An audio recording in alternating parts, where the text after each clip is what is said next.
ये भारत का वो कुंड है जहां भगवान परशुराम ने अपनी मां की हत्या करने के बाद अपने हाथ से चिपकी हुई कुल्हाड़ी से मुक्ति पाई थी।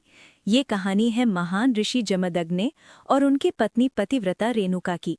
कहते हैं रेणुका हर दिन नदी से कच्चे घड़े में पानी लाती थी और उनके सतीत्व के बल से वो घड़ा टूटता नहीं था।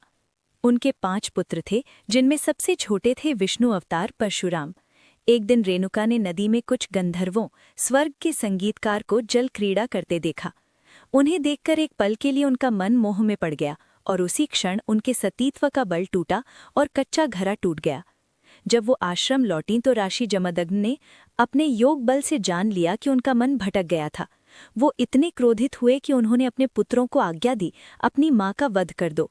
जब चारों बड़े भाइयों ने मना कर दिया तो क्रोधित पिता ने उन्हें तुरंत पत्थर बन जाने का श्राप दे दिया। इसके बाद परशुराम ने पिता की आज्ञा को अपना धर्म समझा। उन्होंने भारी मन से अपनी कुल्हाड़ी उठाई और अपनी ही मां का सिर धड़ से अलग कर दिया।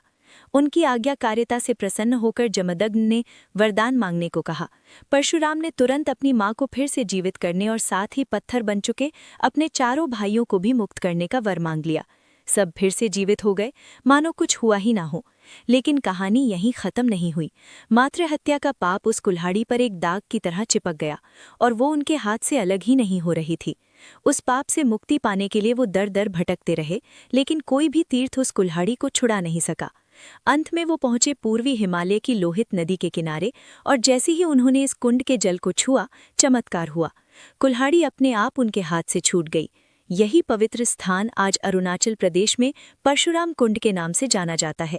आज भी हर साल मकर संक्रांति पर हजारों श्रद्धालु यहाँ इस विश्वास के साथ डुबकी लगाने आते हैं कि ये कुंड उनके सारे पापों को धो डालता है, ठीक वैसे ही जैसे इसने स्वयं भगवान परशुराम को पाप मुक्त किया।